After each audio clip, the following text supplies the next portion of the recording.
صلى عليك الله يا ابن عبد الله أحمد حبيبنا عليك السلام. اور واللہ جناب محمد الرسول اللہ صلی اللہ علیہ وسلم کو اللہ جلال والاکرام نے سراپے میں وہ محاسن دیے کہ نگاہ آپ کے چہرہ مبارک پہ ٹکتی نہیں تھی. آپ کے چہرہ مبارک پہ نگاہ ٹکتی نہیں تھی. کھلے کندھے، بھرا ہوا جسم، ابھرا ہوا سینہ اور پوری داڑھی. کتاب و سنت کا یہاں مسئلہ برا بن عازب بیان کرتے ہیں. بہت ساری روایتیں سبحان اللہ بہت کہیں گے.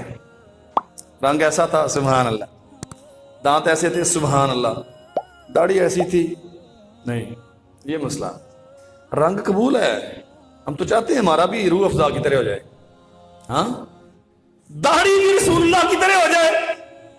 مولوی صاحب تسی دعا کرو، رنگ چٹا کرنا ہے تے فیس فریش، داڑھی ودانی تے مولوی صاحب دی دعا.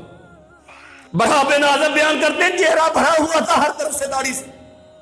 سوچ لیجئے گا باقی پچھلی ساری باتوں پہ سبحان اللہ اور داڑھی پہ آگے نہیں سوال ہی پیدا نہیں ہوتا.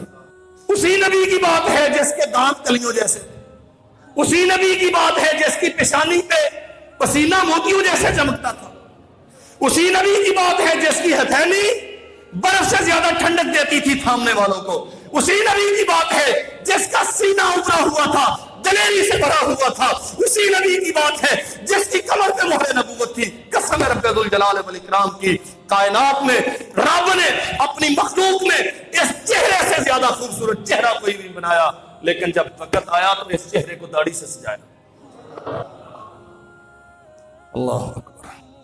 ہم نہیں سمجھے ہمارا رشتہ وفا اتنا مضبوط ہے نہیں جتنا ہونا چاہیے. ہم سرور کونین صلی اللہ علیہ وسلم کے آداب کو اس گہرائی میں جانچا نہیں ہم نے. اللہ کے نبی صلی اللہ علیہ وسلم بیان کرتے ہیں جب مجھے نبوت نہیں ملی تھی، ابھی میں نے اپنے نبی ہونے کا اعلان نہیں کیا تھا، دنیا کو نہیں بتلایا گیا تھا کہ میں محمد اللہ کا رسول ہوں. لوگ مجھے جانتے تھے عبداللہ کا بیٹا ہے، ابو طالب کا بھتیجا ہے، عبد المطلب کا پوتا. فرمایا کائنات کے لوگوں میں جانتا ہوں، میں جا رہا تھا اور ایک پتھر تھا جو جھک جھک کے مجھے سلام کر رہا تھا. انی لعارف حجرا بمکہ یسلم علی قبل ان ابعث انی لعارفہ الان. فرمایا مجھے آج بھی معلوم ہے وہ پتھر کون سا تھا. ابھی میں نے نبوت کا اعلان نہیں کیا تھا تو وہ پتھر مجھے جھک کے سلام کرتا. چچا وطنی کہ میرے بھائیوں سمجھیے ذرا، میں اس کی نبوت کا ماننے والا ہوں جسے پتھر بھی سلام کرتے ہیں. جسے کائنات کی ہر چیز گالیاں دیتی ہو وہ نبی ہوتا نہیں پہنچے. جسے کائنات کی ہر چیز گالیاں دیتی ہو، جسے ایک دن میں شاید کروڑوں لعنتیں موصول ہوتی ہوں، ہم اسے نبی ماننے کے لیے تیار. ہم تو اسے نبی مانتے ہیں جسے مکہ کے پتھر بھی جھک کے سلام کرتے